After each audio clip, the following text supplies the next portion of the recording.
Order కాదు, request కాదు, దయచేసి ఒకే ఒక క్వశ్చన్ మీకు అడగండి. Good morning. ఒకే ఒక క్వశ్చన్ మీకు అడగండి. ఈ లైఫ్ మీకు నచ్చిందా అని అడగండి. అర్థం డోర్ అని క్లోజ్ చేసేయండి. మీ ఇంట్లో మీరు మాత్రమే కూర్చోండి. అర్థం దగ్గర కూర్చొని, అరే ఈ జీవితం ఏంటి, నీకు ఇది బాగుందా అని మీకు మీరు క్వశ్చన్ చేస్తే, ఆ క్వశ్చన్ కనుక మీకు ఆన్సర్ దొరికితే మీ అప్లై చెప్పవసరం లేదు, ఎవరు చెప్పవసరం లేదు. ఎవరు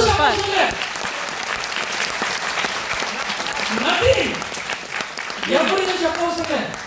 మీ జీవితం మీ చేతిలో ఉందండి. ఎవరో అప్లైన్ ఫోన్ చేసి నువ్వు చెయ్యి. అరే బాబు, చైతన్య కాలేజ్ కానీ నారాయణ కాలేజ్ కానీ ఎంత పెద్ద ఇన్స్టిట్యూట్స్ అయినా నేర్పించడం వరకే. రేపు పెన్ను పేపర్ బుక్ పట్టుకుని లోపలికి రాయవలసిన నువ్వే.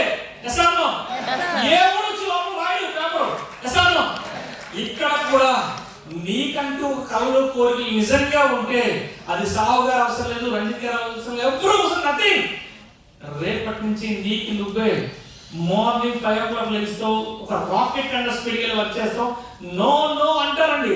మెగాస్టార్ చిరంజీవి లాంటి వాడే ఈరోజు 70 years ప్లస్ చిన్న పిల్లల్లో పనిచేస్తున్నాడు. ఎసానో అన్ని కోట్లు మెగాస్టారే జీరోగా పనిచేస్తుంటే ఇంకా మనకి కోరికలు ఉండి అన్ని ఉండి కూడా నేను వెళ్ళిపోనా, టైం అయిపోయింది, బ్యాగ్ పట్టుకుని వెళ్ళిపోనా.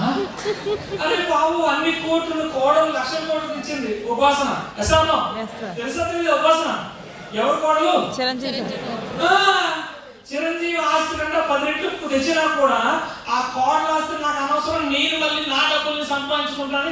74 years లో ఆయన ఇంకా జీరోగా పనిచేస్తుంటాడు. ఇంకా మనం మాత్రం సార్ నా అప్పుడే నన్ను మోటివేట్ చేయట్లేదు సార్, నాకు టీం రావట్లేదు సార్. అరే బాబు, చిరంజీవి కోర్టు రాస్తుంది తమ్ముడు, ఈ రోజు డిప్యూటీ సీఎం అయినా నాకు అనవసరం అంటాడు. ఆయన ఇన్ఫ్లుయెన్స్ కానీ ఆయన సర్కిల్ నాకు అనవసరం, నా డబ్బులతో నేను వెళ్తాను అంటాడు. ఎసానో మరి అలాంటి వ్యక్తులు ఉన్నప్పుడు మనం ఇంకా ఈ రోజు ఇక్కడ కూర్చొని నేను వెళ్ళిపోనా సాహు గారు, మీ అప్లైన్స్ ఎగ్జాంపుల్ వెళ్ళిపోనా, టైం అయిపోతుంది. అరే బాబు, రాత్రి ఉండిపో, ఇల్లు ప్రశాంతంగా బీచ్లో కూర్చొని నీకు క్వశ్చన్ అడుగు, నీ జీవితం నీకు నచ్చిందా, ఇంకా ఇక్కడ కాదంటావా? ప్లీజ్ అయిపోయింది. నిన్నటి వరకు ఆలోచించింది వేరు, ఈ రోజు నుంచి ఆలోచించింది వేరు. నెక్స్ట్ బూట్ క్యాంప్ మీ సొంత కాగా రావాలా, ఈ ట్రైన్ వస్తుందా?